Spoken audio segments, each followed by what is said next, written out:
Before we start the story, leave your like and subscribe to the channel so you don't miss the next stories.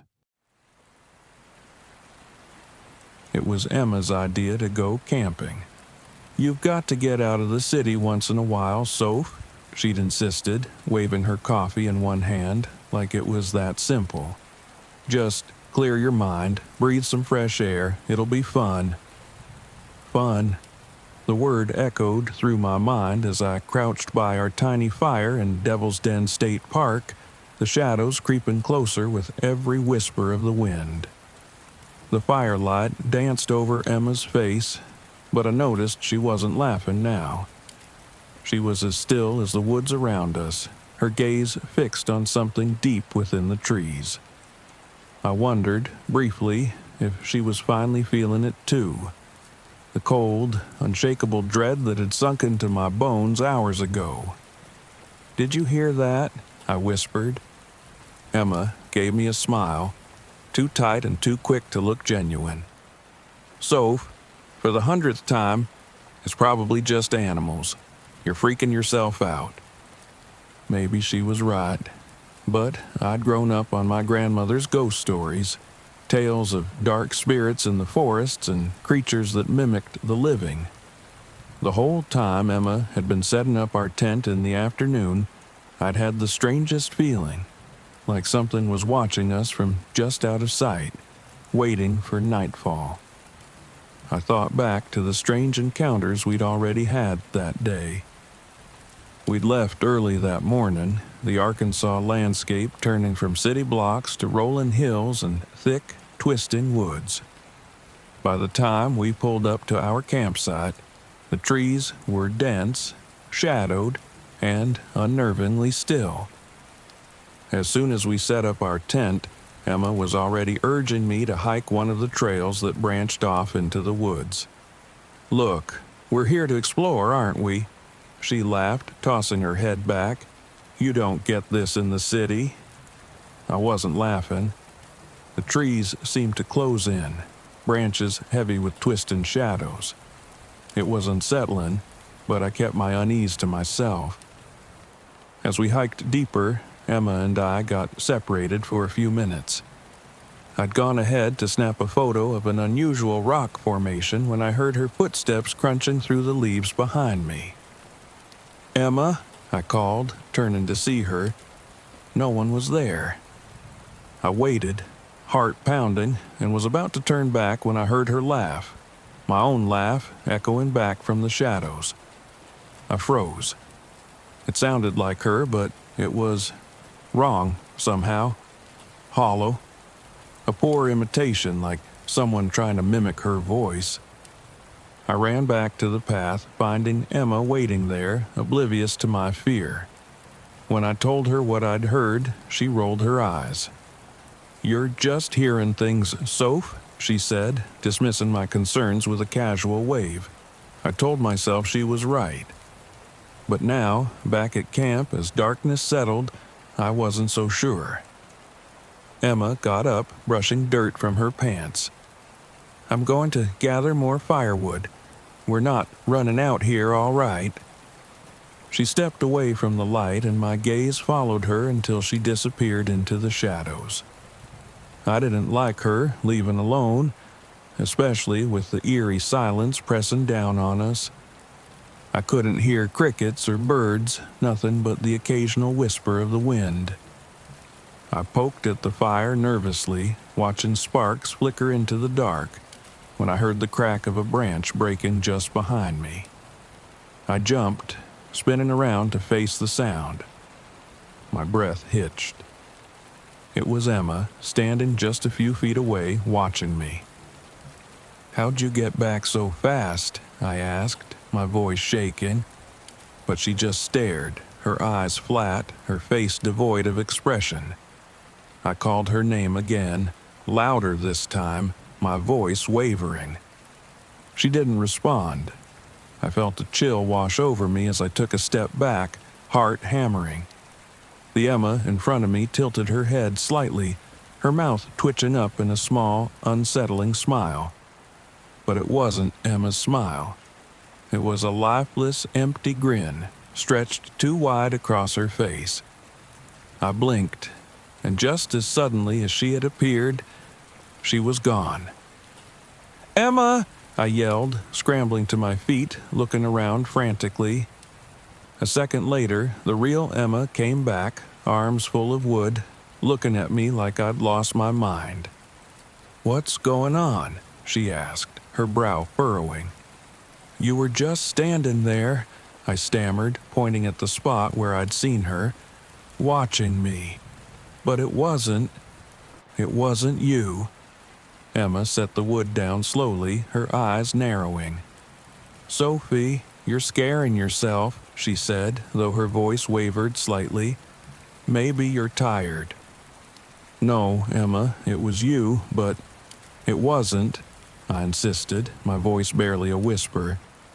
Emma sighed, patting my shoulder in that condescending way she always did when she thought I was being too superstitious. "Look, Soph, let's just sit by the fire. Whatever you think you saw, it's gone now, okay?" Reluctantly, I nodded, but my hands trembled as I warmed them by the fire, watching the shadows around us shift and flicker. Every snap of a branch made my heart jump, and I couldn't shake the feeling that something, or someone, was lurking just out of sight. A few hours later, the fire had burned low, casting the campsite in a dim orange glow. I was exhausted, but too wired to sleep. Emma had her back to me, and I watched her carefully, making sure it was really her. Every sound made me tense, and as the night dragged on, a strange, unsettling quiet settled over the forest. Just when I thought things couldn't get any worse, I heard it again. A soft, mocking laugh coming from the woods. My own laugh. Emma turned, her face ghostly pale in the dim light. "Sophie, did you hear that?" I nodded, my stomach churning. For the first time, she looked genuinely afraid. What the hell was that? Before I could respond, a loud snap echoed from behind the tent. We both spun around, eyes wide. The laugh came again, closer this time, echoing around us, bouncing off the trees in a taunting, sinister loop. "Emma," I whispered, clutching her arm. The air was thick with dread, a heavy, suffocating feeling that made it hard to breathe. Shadows danced along the edges of our camp, twisting and stretching as if something was moving through them. "We're leaving," Emma said firmly, grabbing my arm and hauling me toward the tent to grab our things. As we stumbled through the campsite, the shadows seemed to shift, moving closer, coiling around us. And then I saw it. My own face, staring back at me from the darkness. The eyes were wrong, too wide, and the grin stretched into something inhuman, almost animalistic. "Run!" Emma's voice shattered the silence, and we bolted, racing down the trail, the echoing laughter following us, filling the night with its cruel, taunting sound. Our feet pounded against the path as we fled, but no matter how far we ran, we kept looping back to our campsite. The tent, the dwindling fire, the pile of wood Emma had gathered, they all reappeared around each bend, as if the forest itself were holding us captive. This isn't possible," Emma gasped, her face pale and streaked with dirt. She looked at me, panic in her eyes. "What's happening?" "I don't know," I whispered, feeling tears pricking at the corners of my eyes. "But I think it's toying with us." Just as the words left my mouth, I heard a voice, a perfect imitation of Emma's voice, whispering from somewhere in the trees. "Sophie, come here. I have something to show you." I grabbed Emma's arm, my whole body trembling. "Did you hear that?" She nodded, swallowing hard, her face drawn with fear. We pressed our backs together, eyes darting around the campsite, searching the shadows for any sign of movement. but the forest was silent again, save for our ragged breathing. And then, from the corner of my eye, I saw it. The creature, if it was even a creature, stood at the edge of the firelight, a dark, hulking shape with two glowing eyes that cut through the darkness like knives. It watched us, silent, unmoving, but I could feel its hunger, a predatory energy that seemed to wrap around us like a vice. It stepped forward, slowly, deliberately, and the firelight flickered, casting its face into sharp, horrific relief. The eyes were empty, but I could see my own face reflected back in them, twisted into a nightmarish grin. Emma grabbed my hand, her grip like iron. "Sophie," she whispered, voice shaken, "we have to do something." But I could only stare, frozen, as the creature opened its mouth, mimicking my voice in a sick, distorted echo. "Sophie, Sophie, stay." Emma's voice broke through my trance. "Sophie, remember what you said about the superstition? The fire?" The fire. My grandmother's words rushed back to me. If you're ever lost in the woods with something unnatural, light a fire at dawn to drive it away. Desperately, I nodded, reaching for our lighter as Emma started gathering whatever kindling she could find, her hands shaking. We piled wood onto the smoldering embers, and the flames roared back to life, casting long shadows across the trees. The creature recoiled, its face twisting in anger, but it didn't leave. The sky was lightening, dawn creeping over the horizon, but the thing was still there, watching us with those hollow, predatory eyes. "Come on," I whispered, urging the flames higher. "Go away." The creature let out a low, rumbling growl, its echo reverberating through the forest, filling my mind with a sense of utter, overwhelming dread. And then, slowly, it began to fade, melting into the shadows until it was gone. Emma and I stood there, trembling as the first rays of sunlight broke through the trees. The laughter, the whispers, the echoes, all of it vanished with the dawn, leaving only the still, silent forest around us. We packed up and left as quickly as we could, not daring to look back. Neither of us spoke, the silence hanging heavy between us as we drove out of Devil's Den, leaving that cursed place behind. I didn't realize until much later that somewhere along the way, we'd left more than just our fear in those woods. We'd left a part of ourselves, too. And every now and then, in the quietest moments, I still hear my own laugh echoing back at me from the darkness. I thought I'd be alone at Devil's Den. That was the whole point of coming out here after all. After Laura's accident, everything became a haze, the kind where people offer advice that doesn't quite sink in. Take time for yourself, they'd say. Get away. So I did. Away from work, from sympathetic eyes, from family telling me I'd be okay. I didn't want their okay. I wanted a place where I could just feel something. Anything. Devil's Den, with its shadowy forests and isolated cliffs, seemed like the place for that. I arrived at the park on a Thursday morning, empty of tourists. My plan was to stay a few nights, hike some trails, sleep under the stars, and maybe find a little peace along the way. The first person I saw was a ranger, a woman in her 40s with dark hair pulled tight under her cap. She squinted at me as if sizing me up. "You here for hiking?" she asked. "Yeah," I nodded. "I'll be here a couple of days, just want some quiet." She didn't respond right away, just looked at the outline of my RV behind me. "Stay close to the trails," she warned. "People sometimes think they can handle the park on their own, But Devil's Den has a way of misleading folks. I forced a half smile. Thanks for the heads up. As I drove up the winding path to my campsite, her words lingered, a quiet echo in the back of my mind. But the isolation was exactly what I wanted. My campsite was near an overgrown trailhead, hidden under the canopy of towering trees.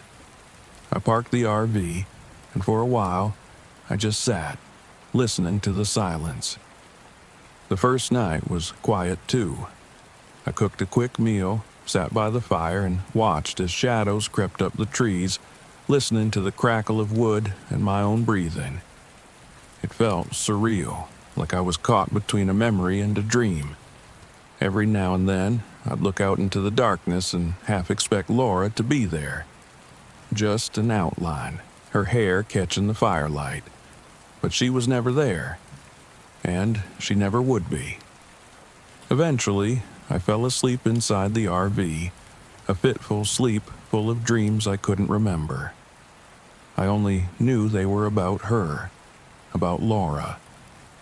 On the second night, things started to get strange. That evening, I hiked a bit farther, wandering up a rocky incline near a narrow cave opening. The landscape was eerie in the fading light, and I realized I was pushing the limits of where the trails usually ran. But something about the dark cliffs and twisted trees compelled me to keep going. The farther I went, the heavier the silence seemed to get. Then I heard it, a howl, low, resonant, and mournful, echoing off the canyon walls. It sent a shiver down my spine, prickling like ice. I froze, listening as the sound faded, swallowed by the trees. Probably just a coyote, I muttered, even though I'd never heard a coyote sound like that. It was too human. I shook it off and headed back to the RV, feeling an unease settle in my chest. When I returned, I made a quick dinner and tried to forget about the howl. But the silence that followed was oppressive. Every small creak of the RV seemed magnified, each rustle of leaves outside sharp as a gunshot. I tried listening to some music on the radio, but static cut in and out, warping the sound until it was unrecognizable. Frustrated, I turned it off and sat in silence. As night fell, I lay in bed, wide awake, the weight of grief pressing down on me. I closed my eyes, and that's when I saw her. Laura stood just on the edge of a cliff, her back to me, her outline faint in the darkness. She didn't move, didn't turn to look at me, just stared out into the endless black. I tried to reach out, to call her name, but my throat felt tight, my limbs heavy. She began to drift farther and farther away, and I woke with a start, heart pounding. I told myself it was just a dream. But when I looked out the window, I thought I saw a pair of red eyes, faint and distant, watching me from the trees. I closed the curtains quickly and tried to convince myself it was nothing. The next day, I tried to shake off the unease. I'd brought this on myself. The solitude, the isolation, that's what I'd wanted, right? But as the day wore on, I couldn't shake the feeling that I was being watched. And it wasn't just paranoia. Every so often, I'd glance over my shoulder, certain I'd see someone or something moving through the trees. But there was nothing. Just the dense green shadows of the forest. When night fell again, I felt that same dread creeping over me. I'd barely lit the fire when the howl came again, louder this time. It seemed to echo from all around me, filling the empty spaces between the trees. It was the sound of something ancient, something that didn't belong in this world. This time I was sure it was no coyote. I grabbed my flashlight and stepped out, trying to ignore the twisting feeling in my gut. "Hello?" I called out, shining the light into the trees, but there was no answer, just silence. I backed up slowly, returning to the RV, when the howling came again, closer. Inside, I locked the door, the feeling of unease wrapping around me like a vice. And then I heard a sound just outside the RV, a low, steady scratching, as if claws were running down the metal exterior. My breath caught. I could feel my heart pounding against my ribs. I didn't dare look outside. But then I heard it. A whisper. Laura's voice. "Jack," it said softly, barely a breath. I squeezed my eyes shut, fighting the urge to open the door to see if she was there. But I knew it couldn't be her. Laura was gone. She'd been gone for 6 months. "Jack," her voice again, more insistent this time. "Come outside." I clutched the edge of the table, my knuckles white. The scratching grew louder, moving around the RV, as if whatever was out there was circling, waiting for me to break. When I dared to open my eyes, I saw it through the window. A shape, massive and hunched, watching me with glowing red eyes. It was impossible to make out the details in the darkness, but I knew it was looking straight at me. I backed away, feeling my way to the other side of the RV, hoping it would lose interest. But then, in the faint glow of the firelight outside, I saw its outline. A towering figure, too large to be human, with dark fur bristling and eyes that seemed to pierce right through me. It wasn't just an animal. It was something else. I thought about the Ozark howler, a story I'd heard in passing from locals over the years. A creature said to haunt these mountains, a harbinger of misfortune, a watcher of lost souls. Was that what I was now? A lost soul? The creature didn't move closer but held its ground, watching me, eyes unblinking. Then I heard it, a voice that sounded like Laura's, but it came from the creature. "Jack, come outside."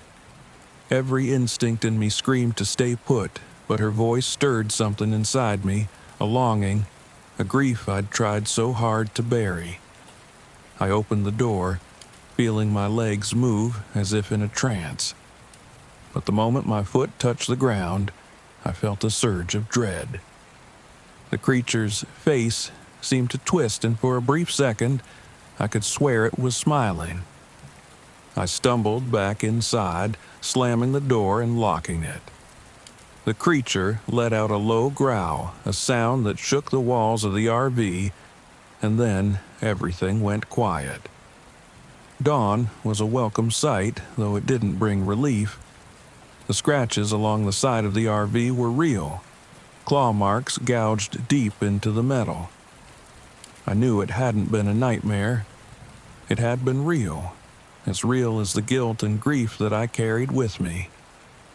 I packed my things, determined to leave before whatever that thing was decided it wasn't done with me.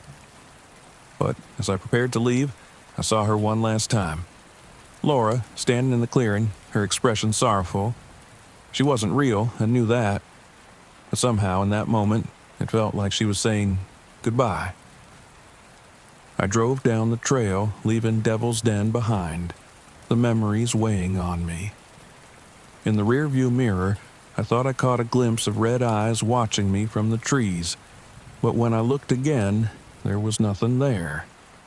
As I merged onto the main road, I heard a faint howl in the distance, carried by the wind. It was a sound that I would never forget, a reminder of everything I had left behind. I could tell Mateo didn't want to be here from the minute we parked the RV. He was giving me side glances, practically telegraphing that coming to Uinta was a mistake. Kelsey noticed it too, but neither of us said anything. He had always been a bit of a worrywart, always fussing over things that seemed irrelevant to me. That's why I picked this place. Quiet, off the grid, no cell service. Somewhere we could actually relax, away from it all. Come on, man, look at this view, I said, gesturing to the dense pine forest around us. This is the real deal. Mateo squinted at the tree line, his eyes darting nervously as if he half expected something to be hiding there. Yeah, the real deal, he muttered, shouldering his backpack. Kelsey, ever the peacemaker, piped in. Let's set up camp before it gets dark. I don't think I can keep lugging all this stuff around much longer. She smiled, trying to keep things light, but I could tell she was just as uneasy as Mateo. For them, it was the bad vibes of the place. For me, it was exciting. Our first night went fine, mostly. We spent it catching up, reminiscing around the fire. It was the perfect reunion, or so I thought. The stars were brighter out here than I'd ever seen. But Mateo kept muttering under his breath something about local legends. Hey, Aaron, do you know about the Skinwalker legend? Mateo asked as we sat by the fire, Kelsey roasting marshmallows between us. I sighed, ready for whatever spooky story he was about to dump on us. It's a Navajo legend, right? I asked, hoping that a quick answer might shut it down. Yeah, but it's more than that. People say they're shapeshifters, creatures that can turn into animals, or people. Sometimes they mimic voices, too, lure people into the woods, he said, voice dropping lower. They're not just stories, man. This area is known for them. Kelsey shuddered and threw a nervous glance at the darkness surrounding us. Let's talk about something else, yeah? She laughed, but her eyes didn't match the sound. I shook my head and chuckled. Fine, let's call it a night. As we drifted off in the RV, the quiet settled around us, thick and unsettling. It wasn't just the darkness, it was that feeling that you're not alone. The first strange thing happened the next morning. Mateo and I woke up early to make coffee. As we stood there, waiting for the coffee pot to finish sputtering, we noticed something unusual. Coyote tracks, but in a strange pattern, circling our camp. Mateo noticed it first. Coyotes, here? He murmured, crouching to inspect the tracks more closely. No, Aaron, these are weird. They're too close together. It's like something just walked around our camp in a circle all night. I brushed it off. Probably just one coyote hunting and it got curious. Or maybe it's one of those skinwalkers you're so hung up on. I laughed, but Mateo didn't. As the day went on, things got stranger. The generator sputtered and gave out, leaving us without light after sundown. But I shrugged it off. I had a flashlight and a fire would do the trick. We still had each other, so what could really go wrong? Around dusk, as we were settling down for the evening, Kelsey suddenly stiffened, her eyes fixed on something in the distance. What is it?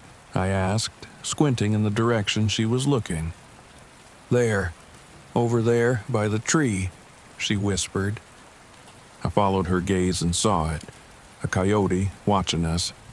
Its eyes glinted in the fading light, and for a second, I swear I saw something unsettling about the way it stood. It was too still, almost as if it were sizing us up. Aaron, Mateo started, his voice tight. That's not normal. It's just a curious animal, I said, trying to keep my voice casual, probably wondering what we're doing in its territory. The coyote eventually slunk back into the shadows, but I couldn't shake the feeling that it hadn't actually left. Kelsey was quiet for the rest of the evening, and Mateo refused to go anywhere alone, sticking close to the fire. Every time he looked toward the trees, his face twisted with fear. It was after midnight when the whispers started. I was lying in my bunk, dozing, when I heard it. Faint voices just on the edge of hearing. At first, I thought it was Mateo or Kelsey talking, but when I strained my ears, I realized the voices weren't coming from inside the RV. They were outside, just beyond the firelight. I nudged Mateo, who was wide awake, his eyes wide with fear. "Did you hear that?" He nodded, his face pale. "It's been going on for a while, just faint enough that I wasn't sure if it was real." Kelsey woke up and rubbed her eyes, glancing at us. "What's going on?" "Voices," I whispered. "Outside." She looked at us, her face a mix of confusion and fear. "Maybe it's the wind." But then we all heard it, clear as day. A voice that sounded exactly like mine called out from the darkness. "Come out here, guys. Check this out," it said, mimicking the tone I'd use if I'd found something interesting on a hike. My own voice from the woods. What the hell was that?" Kelsey stammered, clutching her sleeping bag like a lifeline. "Skinwalkers mimic voices," Mateo whispered. "It's a trick. They use voices to lure people out." My skepticism started to fray, and for the first time I felt a twinge of fear. It was impossible, but there it was. The voice called out again, more insistent this time, and the eeriness dug deep into my spine. I wasn't about to let it scare us off, though. "Probably just someone messing with us. I'll take a look." I grabbed my flashlight and headed to the door. "Aaron, wait!" Mateo hissed, grabbing my arm. His grip was tight, desperate. "You can't go out there. What if it's real?" The flashlight in my hand trembled slightly, but I shook him off. "It's not real, and we're not going to spend the night cowering from whatever this is." But as I opened the door and shone the light outside, I saw something that made me freeze. Just beyond the firelight stood me, my own figure, facing the RV. It wore my clothes, had my face, my stance, but its eyes, they were hollow, like two black pits. It grinned at me, a twisted, unnatural smile that pulled its mouth too wide. I slammed the door shut, breathing hard.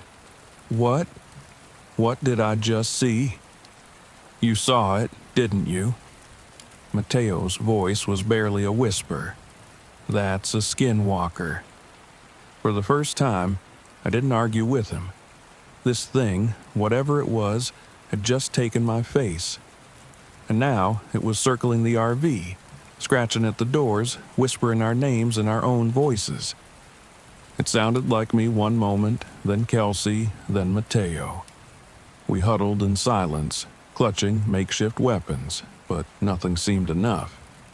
Kelsey pulled out her phone and tried dialing, but the screen flashed no service before the battery died. We were completely isolated. The scratching and whispering continued for what felt like hours, each sound scraping against my nerves. Mateo sat in the corner, muttering to himself, his eyes wide and fearful. "There's a ritual," he finally said, "a Navajo ritual to ward off skinwalkers. I read about it once. We need sage, anything we can burn." "I have some sage in my backpack," Kelsey said, her voice shaking. "Burn it then. Do whatever you can," I ordered. I'd given up on trying to rationalize. Survival was all that mattered. Kelsey lit the bundle of sage, muttering a prayer under her breath as she wafted the smoke around the RV. The scratching paused, and for a second, I thought it might actually work. But then we heard a laugh, a dark, guttural chuckle that sounded like me but wrong, twisted. The thing outside started pounding on the RV, hard enough to make the metal groan. It spoke in Kelsey's voice, then Mateo's, calling out our deepest fears, whispering things only we would know. Each word made the air feel colder, the walls thinner. I looked at my friends, their faces pale and terrified, and knew we wouldn't last the night. Dawn came slowly, a dim light filtering through the RV's thin curtains.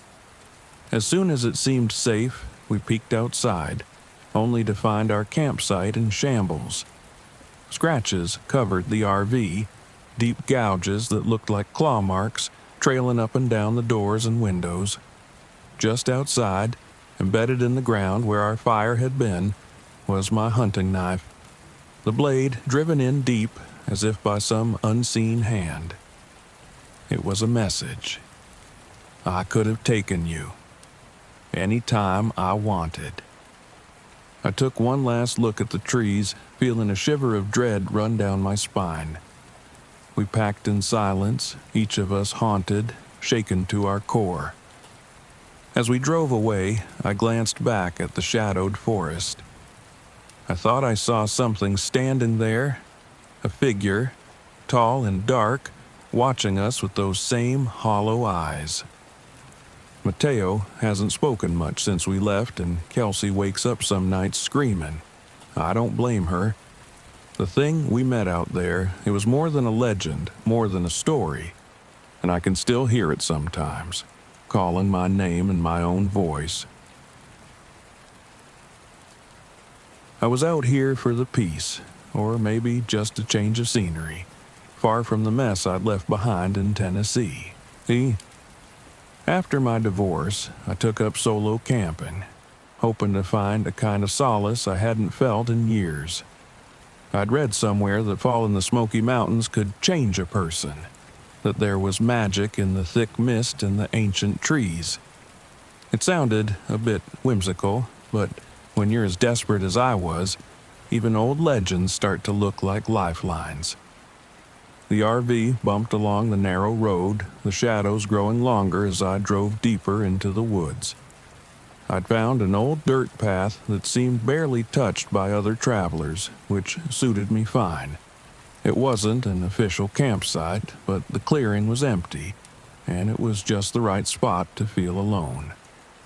The sun was dipping low, casting a hazy golden light over the mountains, and the crisp, cool air felt like a welcome change. I parked, set up a small fire, and took out my camera. The forest stretched out around me, dense and ancient, trees twisting high into the dimming sky. There was something almost reverent about the place, like it held secrets too old for any human to understand. And for a while, I felt calm, like I'd found the peace I'd come looking for. By the second night, the silence started to feel different. Not oppressive exactly, but thick, like the air was holding its breath, watching. I'd always enjoyed the quiet, but there was something about this particular silence that felt unnatural. Then the song began. It was faint at first, a melody carried by the wind, floating just on the edge of hearing. I thought it was a trick of my mind, maybe the wind through the trees, but as I strained to listen, the sound grew clearer, a soft, lilting tune like a lullaby sung just for me. And then I heard it. Ben. My name drifted from somewhere deep in the trees. My blood turned to ice.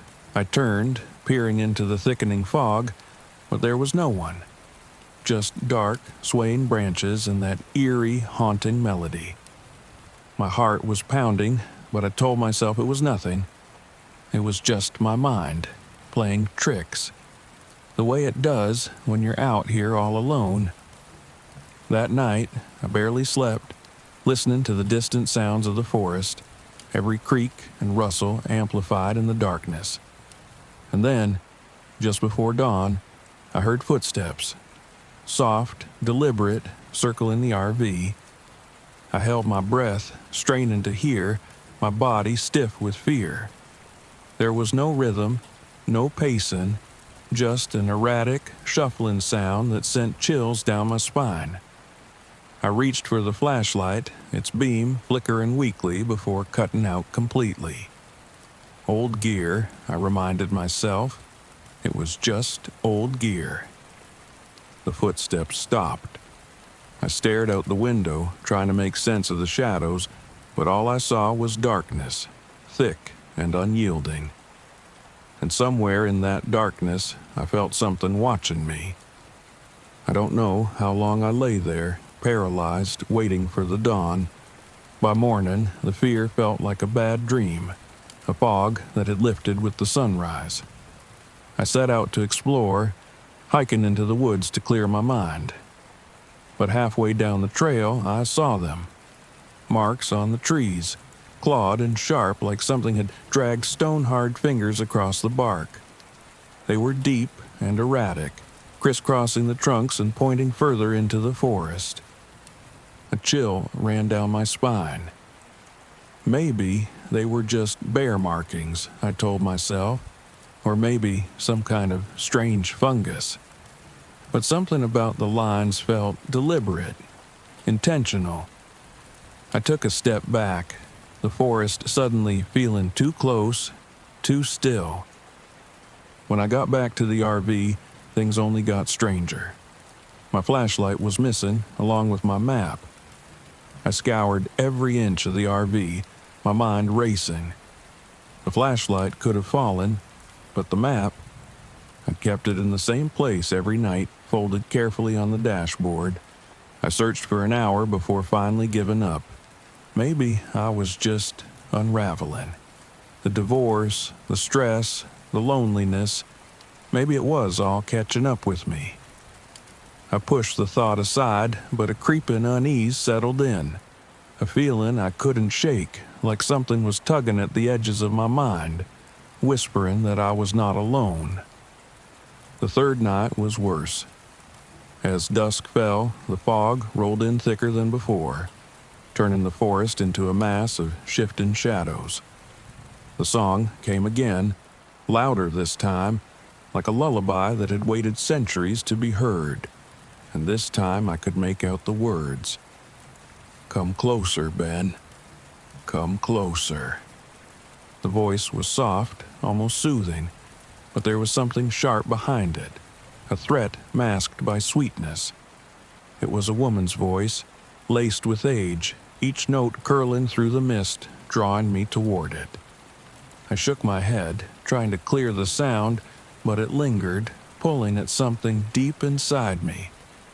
I stumbled back into the RV, closing the door and locking it tight, but the voice drifted through the walls, winding around me, pressing into my mind. "Closer, Ben." I don't remember falling asleep, but I woke with a start just before dawn, the RV drenched in an unnatural silence. And then I saw it. Dark, gray fingerprints smudged across the outside of the door, trailing across the windows, each mark as cold as stone. I stared, heart pounding, the hair on my neck prickling as I ran a finger along the icy print. It was like something had been watching me, close enough to touch. And as I wiped away one of the marks, I saw faint scratches underneath, ancient symbols I didn't recognize, etched into the metal like a warning. I shuddered, fighting the growing dread that had taken root in my chest. I wanted to leave, to pack up and drive away, but when I tried to start the RV, it sputtered, the engine coughing and dying with a final, empty whine. I sat there, hands on the wheel, paralyzed with fear. I spent the day hiking, desperate to find a signal, but the higher I climbed, the more the forest closed in. Shadows seemed to flicker between the trees, shapes moving just out of sight, and with every step, the fog grew thicker, wrapping around me like a shroud. And then, in the midst of the silence, I heard it again. The song, the same chilling melody drifting through the trees, but closer, clearer, as if it was coming from right beside me. "Come closer, Ben. Come find me." I froze, my heart pounding as the fog parted, revealing a figure in the distance. She was hunched, her silhouette twisted and gaunt, and as I took a step back, her head turned toward me, eyes dark and hollow. Spearfinger, I whispered, the name surfacing from an old Cherokee legend I'd once heard. She was a witch, a monster, known to lure travelers from their path, her stone finger sharp as a blade. I'd never believed in such things, but as I looked at her, I felt a primal terror I couldn't ignore. The figure stepped forward, her long stone finger gleaming in the dim light, and in a voice like gravel, she called my name. Ben. I stumbled back, but she was everywhere, her voice echoing through the trees, her shadow flickering at the edge of my vision, taunting me, calling me closer. I turned and ran, the fog thickening around me, her laughter following me as I stumbled back toward the RV. By the time I reached the clearing, the sky was dark, the fog pressing in so tightly I could barely see a foot in front of me. My breath came in shallow gasps as I fumbled for the matches, my hands shaking as I struck one, holding the tiny flame out into the mist.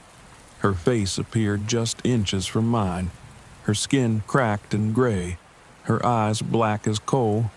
She smiled, her stone finger extending toward my chest, and I felt an icy chill as it touched my skin. "Give me what I seek," she whispered, her voice a rasping, hungry sound. "Your liver, Ben, just like the others." With a desperate shout, I swung the match toward her, the flame catching on a dry patch of leaves. She recoiled, her stone finger snapping back as the fire flared up, casting her in an eerie, flickering glow. For a moment, I saw the horror in her eyes, the ancient rage as she hissed and retreated into the shadows. I didn't wait to see if she'd return. I ran, my body aching, barely able to breathe, but I forced myself to keep moving.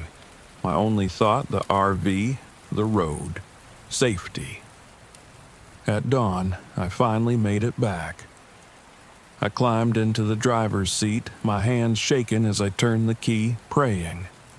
The engine roared to life, and I pulled out of the clearing, my eyes darting to the trees as I sped down the narrow road. As I drove, I glanced in the rearview mirror, heart hammering as I saw her standing at the edge of the forest, her stone finger raised, waving in that twisted, mocking way, her laughter trailing behind me like an echo. I didn't stop until I reached town, and even now, days later, I still hear the song in my dreams, a melody that haunts my every waking moment. I've tried to forget, to convince myself it wasn't real, but every morning I wake with bruises shaped like stone fingers on my arms, and I know I'll never escape her entirely. I'd gone to the mountains to find peace, but instead I'd found something ancient, something waiting. And now I know the Smoky Mountains never let you go. Not fully, not ever. I pulled into the Crooked Creek campground under a slate-gray sky, my RV rumbling to a halt on the only available patch of gravel I could find. Crooked Creek lay a short walk from the side, and I could hear the soft rush of water mixing with the whispering wind through the trees. The place was atmospheric, wild in a way that made me eager to break out my camera. I was here for a week to capture the rugged, haunting beauty of the Ozarks, specifically this creek and the nearby waterfalls, all shrouded in thick mist at sunrise and sunset. Eli, the ranger, had been the first to meet me.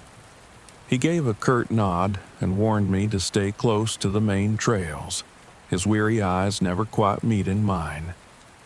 He was quiet, but I sensed a caution in him, a little warning he couldn't quite bring himself to say.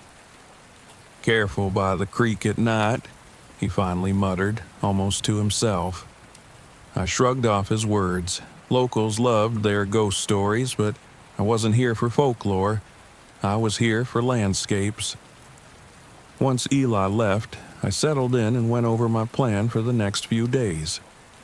As the sun dropped behind the hills, the mist gathered over the creek in lazy tendrils, and I found myself smiling. I'd come to the right place. Even the RV's minor radio static seemed to play into the surreal atmosphere. But the static grew louder, fluctuating until it filled the cabin with an odd, tinny tune, crackling between clear notes and static. I turned the radio off, but the tune seemed to linger in my head, like it was following me. Dismissing the strangeness, I made my bed, convinced a good night's sleep would shake the nerves. I awoke to scratching. At first, I thought it was an animal, a squirrel maybe, or a raccoon, nosing around outside. The sound scraped against the metal side of the RV, growing louder, more insistent, like claws against a chalkboard. Sitting up, I held my breath, waiting. Silence followed, but the air felt thick, charged with something I couldn't name. The next morning, my curiosity outweighed the chills from the night before.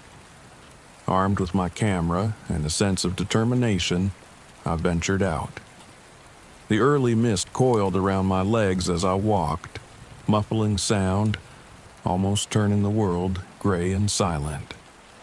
When I reached the creek, I found something odd. Small, spiral-shaped marks in the dirt near the water. They were arranged in a pattern that felt deliberate, too neat to be an accident. I photographed the marks, intrigued but unconcerned. Probably just an odd, natural formation, I thought, or maybe the work of other campers. The Ozarks had their share of eccentric people, after all. By late afternoon, I had a memory card full of stunning shots: moody skies, thick fog, jagged cliffs, and the creek's glassy surface. Returning to my RV, I noticed that my neighbors, a family I'd met the night before, 2 kids and their parents, had packed up and left. Their site was a mess: abandoned food, half-burned logs in their fire pit, even a single shoe left behind. It looked like they'd left in a hurry. I thought back to the parents' easy smiles, the laughter of the kids as they played by their fire. But I shrugged it off. Maybe they'd had an emergency. That night, though, the fog returned, thicker than before. It crept around the RV, pressing against the windows, blotting out everything beyond. Then the scratching started again.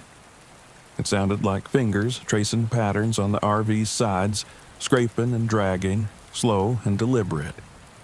I sat up in bed, heart hammering. The sound circled the RV, stopping just beneath the window. Holding my breath, I peeked through the blinds, but all I could see was dense, swirling fog. And then I heard my name. A soft whisper, barely audible, muffled by the mist.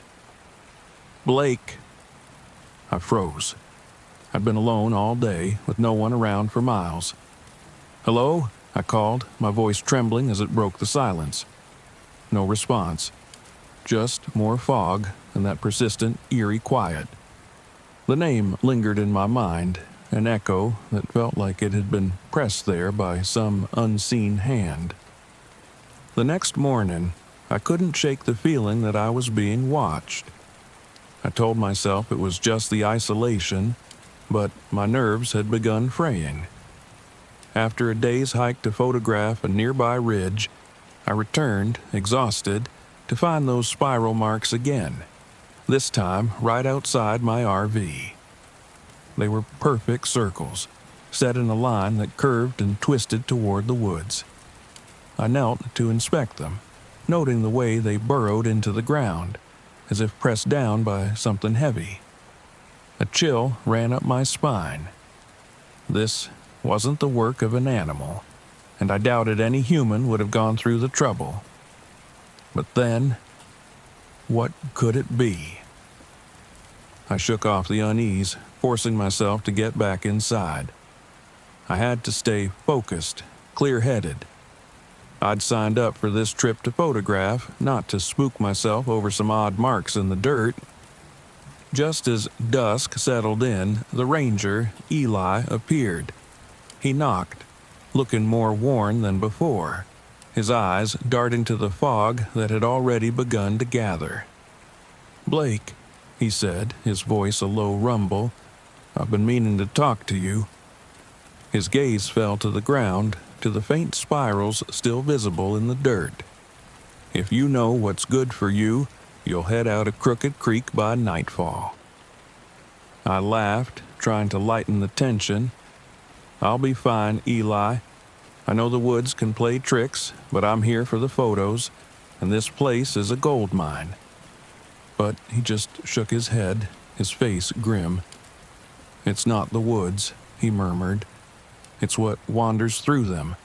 The lights, the way they play on the water, they're not natural. They take people." He shifted on his feet, staring into the fog as if expecting something to appear.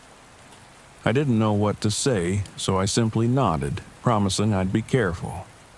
Eli sighed, seeming defeated, and disappeared back into the mist, his silhouette melting into the trees.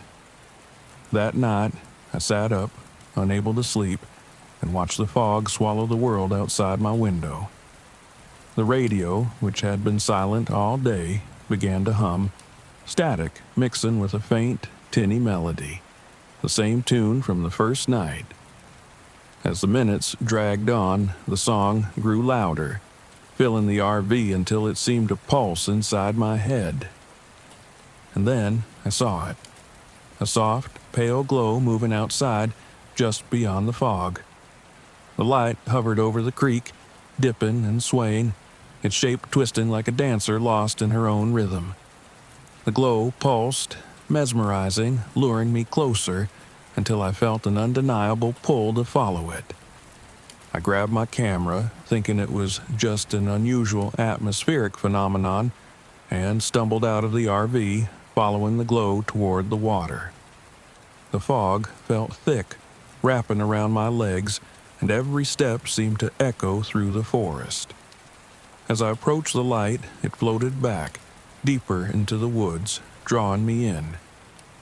My heart raced, but I kept moving forward, camera in hand, snapping pictures that would probably look like blurry streaks in the mist. But it didn't matter. I was captivated, enchanted by the light's strange beauty. Then the light stilled. For the first time, I could see it fully, and a shiver crawled down my spine. The glow shifted, its soft yellow hue turning a sickly green, and then it split into two smaller orbs. They looked like eyes, staring directly at me, filled with a hungry, malicious intelligence. I stumbled back, the camera slipping from my hands and thudding to the ground. The eyes followed, drifting closer, their gaze fixed on me with a cold intensity that felt ancient, predatory. The whispers began again, low and mocking, winding around me like tendrils of fog. "Blake, stay, Blake." I turned, heart pounding, and sprinted back toward the RV, the fog swirling thick around me. The light followed, its glow multiplying, flaring out like tendrils that reached, clawed, and grasped. The spirals in the dirt flashed in my mind as I ran, twisting patterns that seemed to mark a path, leading me in circles, no matter how hard I tried to break free. Finally, I reached the RV and yanked the door shut, my hands shaking. I locked every door and window, though I knew it was pointless. The fog was pressing against the glass, and I could see the orbs hovering just beyond, pulsing with that sickly green light. Then the scratching began again. Only this time it was louder, deeper, like claws digging into metal. The light flared, and I could see vague shapes pressed against the windows, shifting and twisting, too fluid to be human, yet bearing that unmistakable hungry gaze. I tried to start the RV, but the engine sputtered, the battery dead. I was trapped, watching as the spirals appeared once more in the ground outside, twisting and curving until they formed a massive, haunting symbol. I pressed my hand against the window, barely breathing, my eyes wide with terror. The shapes moved closer, their whispers filling my head. "Blake, stay." A cold seeped into the RV, numbing my skin, and I felt the beginnings of despair clawing up my throat. The shapes pressed in, their faces twisting, morphing into distorted human-like forms with hollow eyes and wide, toothy grins. In a final, desperate act, I reached for my flashlight, aiming it directly at the closest figure. The light hit the window, causing the creature to recoil, its face writhing in pain as it faded into the fog. The others followed, retreating back into the swirling mist. As dawn broke, the fog began to lift, and I could breathe again, the cold dissipating. I fumbled with the RV keys, barely waiting for the engine to turn over before tearing down the gravel road, leaving Crooked Creek in the rearview mirror. Even now I can still feel it, the pull of those lights, the way they seem to mark me, to brand me. Strange spirals have begun appearing on my skin, faint patterns that refuse to fade, like the light is still reaching out, calling me back to Crooked Creek. And sometimes, late at night, I hear the radio crackle, filling my room with that same haunting, tinny melody. Canyon de Chelly. It was as stunning and imposing as it was desolate. The towering red cliffs stood like ancient guardians over the valley, stretching towards the sky as if they had secrets to keep. The orange glow of sunset painted the canyon walls, making the shadows stretch longer and dance eerily across the rock formations. It was magnificent, really. But, if I'm honest, I'd had a strange, sinking feeling ever since we set up camp. My wife, Clara, was practically buzzing with excitement, chattering on about her hopes to find hidden petroglyphs and take some artsy photos by starlight. She's always had a way of romanticizing things, of seeing wonder where others would see nothing at all. But tonight, even she couldn't ignore the canyon's otherworldly silence. "Jesse, look at this place. Isn't it incredible?" She ran her fingers across the worn surface of the nearest rock, her eyes wide with excitement. "I can feel the history here." I nodded, trying to match her enthusiasm. We'd driven hours in our RV, celebrating our 3rd anniversary with a wilderness getaway. Clara chose Canyon de Chelly, partly because it was remote, partly because of the Navajo stories she'd heard about spirits that still lingered. She'd shrugged off the legends with a laugh when the guide at the visitor center shared them. But for me, the stories had stuck. As the sun dipped lower, I got a chill. Shadows stretched, pulling at the edges of our campsite, making the surrounding cliffs feel like they were closing in. "Shouldn't we stay closer to the main trail?" I suggested, looking around. "I'm not sure this is the safest place." "Oh, don't be superstitious, Jesse," Clara laughed, but there was a flicker of something uneasy in her eyes. She didn't like it when I mentioned anything that would ground her thrill-seeking.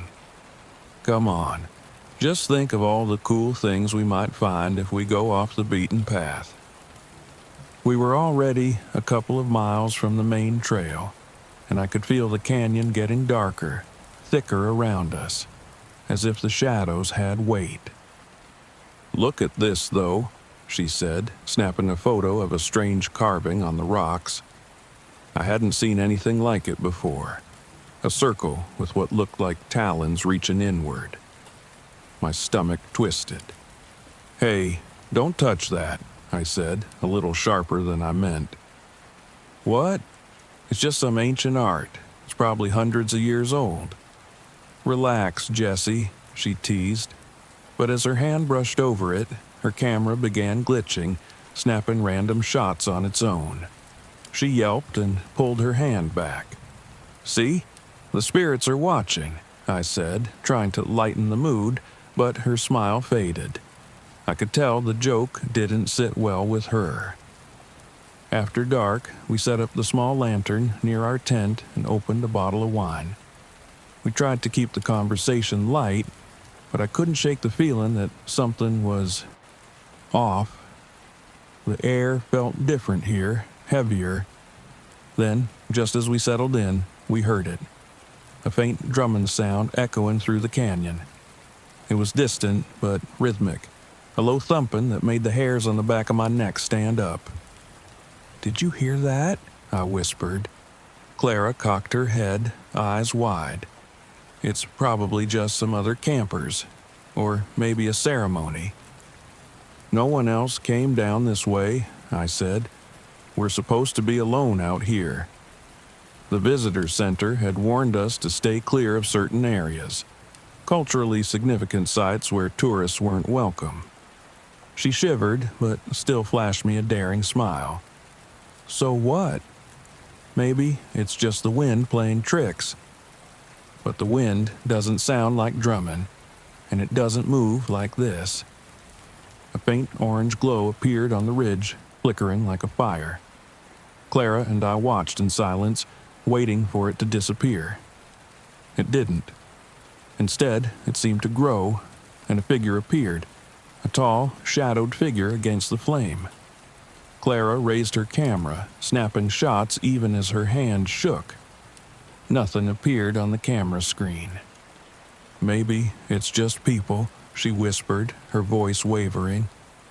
"Then where are they?" I asked. "We saw no one come down here. It's as if—" The figure on the ridge turned slowly as if it had heard us. I felt an icy jolt of terror. The shadow seemed to stare right at us, like it knew we were watching. I grabbed Clara's hand, and she didn't resist. "Let's get back to the RV," I muttered, heart pounding. We made it to the RV, but the uneasy feeling only grew stronger. The drumming hadn't stopped, and the shadows outside the RV windows seemed to move, slipping and shifting just out of sight. "I'm going to lock up," I whispered. But as I went to lock the door, something appeared. A coyote, thin and mangy, stood just a few yards away, staring up at us with eyes that seemed human. Its stare made my skin crawl. "Oh my God, Jessie, that's not normal," Clara gasped, clutching my arm. She'd finally dropped her fearless act, and I could feel her shivering. I slammed the door, locking it tightly, but I knew deep down it wouldn't keep whatever that thing was out. It wasn't just a coyote. It was something else, something ancient. I remembered the Navajo guide's warning: "Don't wander too far, or the spirits will find you." "What do we do?" Clara whispered, looking at me with panic in her eyes. The coyote began pacing around the RV, scratching at the walls, its nails screeching against the metal. I could hear it huffing, the shallow breaths of something pretending to be an animal. Clara clamped her hands over her mouth to stifle her whimper. A loud bang shook the RV, and the lights flickered. I cursed under my breath. If the thing got in here, we'd have nowhere to go. As I tried to think, Clara suddenly gasped, pointing toward the back window. There was another figure now. This one looked like me, but wrong. Too thin, face hollowed out, eyes shining in the dark.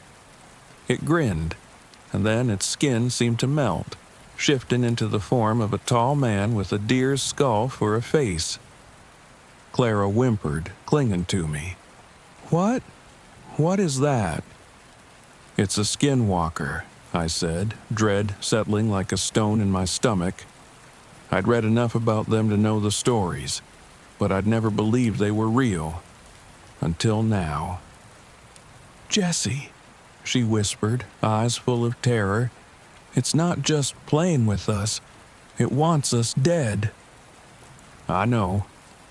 I felt my stomach churn as I tried to remember what the guide had said. Respect the canyon. Don't trespass where you're not welcome. I cursed myself for not listening.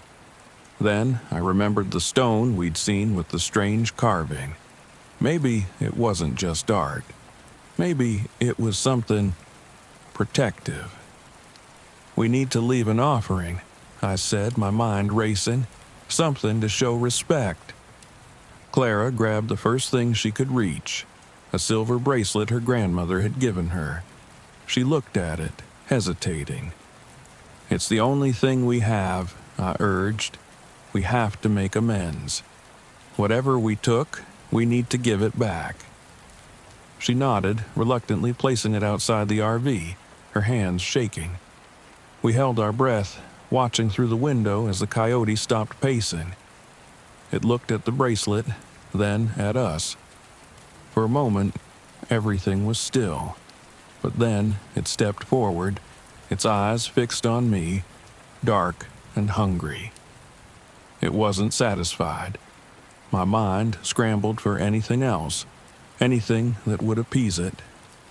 I noticed the stone Clara had photographed earlier on the ground nearby, the one with the talon-like carvings. I grabbed it, hoping it held some meaning, and placed it beside the bracelet. Clara and I backed away, clutching each other tightly. The creature tilted its head, staring at the stone. It seemed to pause, considering, and the darkness around it seemed to ripple, as if it were made of shadow itself. Finally, it began to retreat, slipping away into the night, but its eyes never left us. As the sky lightened, we made our way back to the main trail, shaken but alive. The canyon was silent again, as if nothing had happened. But when we turned back, we saw deep claw marks etched into the RV's walls, reminders of what had lurked just beyond. I should have known it was a mistake the moment I heard Cole say Skinwalker. The Uinta Mountains already had a reputation for being strange, but when you add a Navajo legend about shape-shifting creatures into the mix, well, it makes you wonder what the hell you're thinking, heading out there to poke around.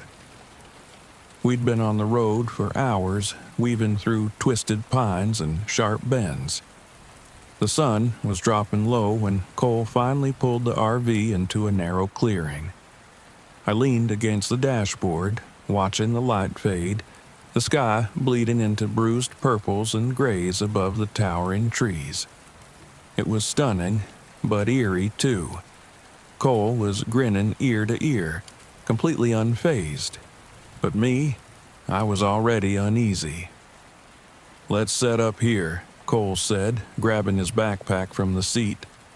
"If the Skinwalker's out there, this is where it'll be watching from." "Man, I don't know if I'm up for this," I said, my voice barely steady. "I thought we were just here to camp, like, relax." Cole laughed. "You didn't come all the way to the Uintas to relax, did you?" He gave me a slap on the back and jumped out, unfazed as ever. Despite the twisted feeling in my gut, I followed him. The woods were colder than I'd expected, and the silence, it wasn't the usual forest quiet. There was something thick in the air, something that made my skin crawl. But Cole, being Cole, shrugged it all off. We set up camp and made a fire. The gear we'd brought was old, barely holding up, and the lantern flickered as if it were about to die. Cole had insisted on going classic, avoiding fancy modern gear in favor of a more authentic experience, whatever that meant. I sat by the fire, picking at my food, and tried to shake the growing tension that tightened around me. Cole was telling some story about his days as a forest ranger, laughing and gesturing wildly, but I couldn't focus. A part of me kept listening, straining my ears into the darkness beyond the firelight. And then I heard it. "Danny." A voice, faint but clear, floated through the trees, calling my name. It sounded like Cole, but softer somehow, like it was far away. I turned, glancing at him to see if he was playing a trick, but he was sitting right there, eyes bright with the story he was telling, completely unaware of anything else. Did you just call me?" I asked, trying to keep the tremor out of my voice. Cole raised an eyebrow, looking confused. No." I laughed it off, hoping he wouldn't see the fear in my eyes, but that feeling in my gut grew sharper. As the night wore on, I heard it again. My name, whispering from just beyond the firelight, coming from different directions. But every time I turned to look, there was nothing there. Just empty shadows and those tall, dark pines. The second day, Cole wanted to hike further into the woods, away from the campsite. I wanted to argue, to stay where at least we had the RV nearby, but I couldn't bring myself to voice it. Instead, I followed him, feeling like a rubber band stretched too far, about to snap. As we walked, the temperature dropped and the silence settled heavy around us. I couldn't shake the feeling that we were being watched. Every so often, Cole would laugh at some memory, trying to lighten the mood, but it felt hollow, forced. I could tell he was starting to feel it too. The sounds started just after we broke from the trail. It wasn't normal animal noise, no birds, no squirrels, not even the rustle of leaves. It was something else, a mix between a low growl and a distorted human scream, echoing somewhere in the trees. "Must be a mountain lion," Cole said, but he didn't look so sure. We pushed forward, deeper into the woods, until I noticed something odd about the ground beneath us. "Cole," I said, crouching to look closer, "check this out." There were tracks alongside ours. I assumed they were ours at first glance, but they started and stopped with no pattern. Some of them veered off abruptly, like someone had just materialized beside us and then disappeared. And the worst part? They matched our boot prints exactly. I looked up at Cole, hoping for reassurance, but he was just staring, his jaw tight. "It's nothing," he muttered, but I could tell he didn't believe it either. That night, back at camp, the whispering voices returned, this time louder, more insistent. I couldn't make out what they were saying, but the tone was taunting, almost mocking. And just when I thought I could ignore it, I heard something that nearly froze me in place. "Danny, over here." It was my own voice. I stumbled back, gripping the edge of the RV, my breath coming fast and shallow.